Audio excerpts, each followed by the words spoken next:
Hello friends, hope you are doing well wherever you are. ধর্ম প্রচারকরা কি ধর্মগ্রন্থ আদৌ বোঝেন?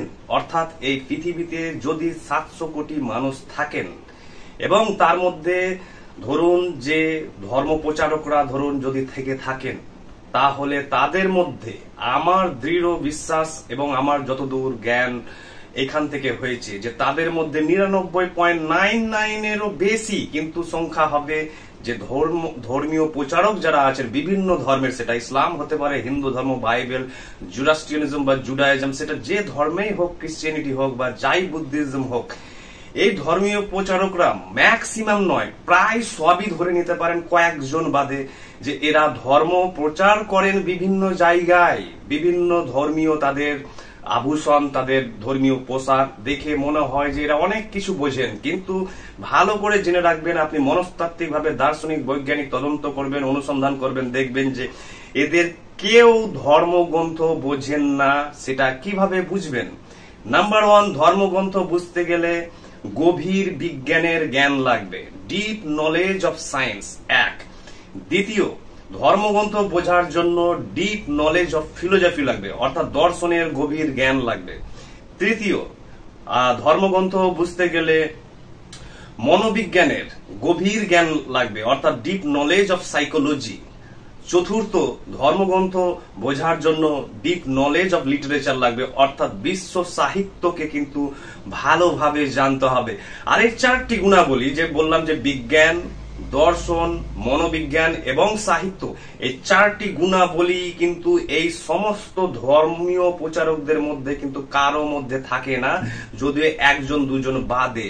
তাহলে এদের কারণেই, যেহেতু এদের মধ্যে 4টি এই গুণাবলী থাকে না, যেহেতু এরা বেশিরভাগ কোন ধর্মীয় স্কুল থেকে পড়াশোনা করেন, যেমন ধরুন মাদ্রাসা হোক বা কোন হিন্দু সম্প্রদায়ের মধ্যে ধরুন হিন্দুদের ধরুন স্কুল কলেজেস আছে, এবং ইসলামের আছে, ক্রিশ্চিয়ানিটির আছে, এবং সমস্ত ধর্মের কিন্তু বিভিন্ন কিন্তু ধর্মীয় প্রতিষ্ঠান বা শিক্ষা প্রতিষ্ঠান আছে, যার মাধ্যমে তারা কিন্তু পড়াশোনা করেন।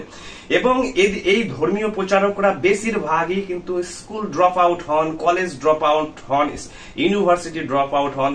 তাদের মধ্যে 99.99% কেউ কিন্তু ভালো ছাত্র ছাত্রী ছিলেন না, এবং পরবর্তীকালে তারা কিন্তু ধর্ম প্রচার করতে শুরু করেন।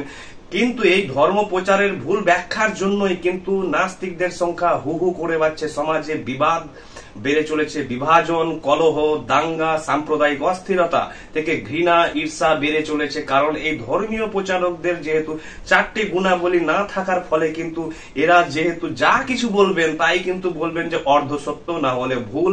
তারা নিজে থেকে ভুল বলছেন না, কারণ তারা জানেনই না, এবং জানার তাদের কাছে সেই ইন্টেলেকচুয়াল ক্যাপাসিটি নেই, বৌদ্ধিক যোগ্যতা, বৌদ্ধিক ক্ষমতা, দার্শনিক ক্ষমতা, বৈজ্ঞানিক ক্ষমতা, মনস্তাত্ত্বিক ক্ষমতা এবং সাহিত্যিক ক্ষমতা যেহেতু এদের মধ্যে নেই, সেহেতু এরা যা বলবেন, যেখানে যেমন খুশি মানুষকে এরা কিন্তু বোঝাচ্ছেন, এবং সমস্ত দর্শকরা কিন্তু বিভ্রান্তির শিকার হচ্ছেন। কারণ ম্যাক্সিমাম মানুষ যেহেতু কম শিক্ষিত বা স্বল্প শিক্ষিত বা অর্ধ শিক্ষিত বা অশিক্ষিত, সেহেতু মানুষ কিন্তু যা খুশি এদেরকে বোঝানো যায় এরা সহজেই বিশ্বাস করে, এবং ধর্ম প্রচারের দায়িত্ব দেওয়া হয়েছে এইসব ধরুন যে বাহ্যিক ভাবে দেখতে ধার্মিক আধ্যাত্মিক ব্যক্তিদের হাতে, এবং তারা এই ব্যবসা তারা চালিয়ে যাচ্ছেন যুগ যুগ ধরে। এর ফলে সমাজে কারো কোনো গভীর ধর্ম হোক, দর্শন হোক, বিজ্ঞান হোক, কারো কিন্তু কোনো গভীর জ্ঞান নেই, না দর্শকদের মধ্যে না ধর্ম প্রচারকদের মধ্যে।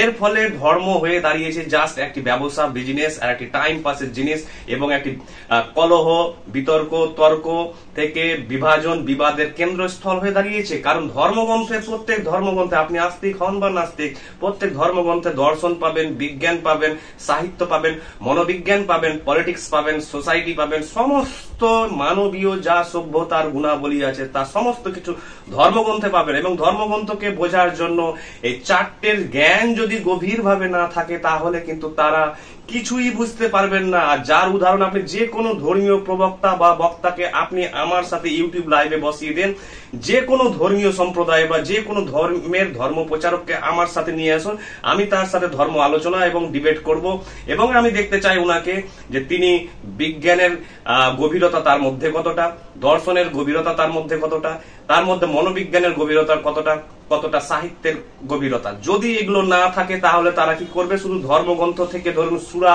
বা আয়াত কোরআন থেকে মুখস্থ বলবে, যে সম্পর্কে তাদের কোনো ধারণাই নেই। একটি আপনাকে উদাহরণ দিচ্ছি যে লা ইলাহা ইল্লাল্লাহ, অর্থাৎ there is no god but Allah, অর্থাৎ আল্লাহ ছাড়া আর কোনো গড নেই। কেন এটি ব্যাখ্যা চাইবেন যে কোনো ধর্ম, অর্থাৎ যদি আপনি মুসলিম হন তাহলে আপনি যে কোনো ধর্মীয় সভাতে বা প্রচার ক্ষেত্রে গিয়ে প্রচারককে জিজ্ঞাসা করবেন যে আল্লাহ একটি কেন, দ্বিতীয় নয় কেন, একাধিক নয় কেন। এর ব্যাখ্যা উনি আমি যতদূর জানি উনি এই ব্যাখ্যা দিতে পারবেন না যে আল্লাহ একটি কেন, দ্বিতীয় নয় কেন, বা একাধিক নয় কেন, বা গড বা ঈশ্বর, সেটা যাই হোক। এবং আপনি ওনাকে আরো কঠিন প্রশ্ন করুন যে গড কি, তিনি দেখবেন যে সমস্ত কিছু বলবেন, তিনি রেফারেন্স দিবেন, দেখবেন যে শুধু ধর্মগ্রন্থের মুখস্থ লাইন বলবেন, তিনি মুখস্থ লাইন বলবেন। এই ধর্মগ্রন্থের মুখস্থ লাইন ছাড়া এদের কাছে কিছু নেই, আর চিৎকার চেঁচামেচি ছাড়া এদের কাছে কিছু নেই। ধর্ম মানে হচ্ছে আপনি আস্তিক হন বা নাস্তিক, একটি জ্ঞান ভান্ডার, অর্থাৎ জ্ঞান তত্ত্বের জিনিস। এবং এই জ্ঞান তত্ত্বকে বোঝার জন্য আপনাকে জ্ঞান পিপাসু হতে হবে, আপনাকে গভীর জ্ঞানে আগ্রহী হতে হবে। আর যদি আপনার প্যাশন না থাকে রিলিজিয়ানে, তাহলে আপনি ধর্মগ্রন্থের কিছুই বুঝবেন না। ধর্মগ্রন্থ বোঝার জন্য কিন্তু দরকার গভীর থেকে গভীরতম নীরবতা, গভীর থেকে গভীরতম মনন, ধ্যান, আত্মসমীক্ষা, অন্তর্দর্শন। এইসব জগতে বিচরণ না করে কেউ যদি ধর্মগ্রন্থ প্রচার করেন তাহলে জানবেন যে তিনি কিন্তু ম্যাক্সিমাম নয়, সবই ভুল ব্যাখ্যা দিবেন তিনি। তাই এই সমাজ অস্থির হয়ে দাঁড়িয়েছে। বিভিন্ন ধর্মীয় উপাসক বা বিভিন্ন ধর্মীয় অনুগামীরা একটি ধর্মের প্রতি আরেকটি ধর্ম কিন্তু সব অসহিষ্ণু হয়ে যাচ্ছেন, অস্থির হয়ে যাচ্ছেন। কেন হচ্ছেন? কারণ সব ভুল ব্যাখ্যার শিকার হয়েছে। এই হচ্ছে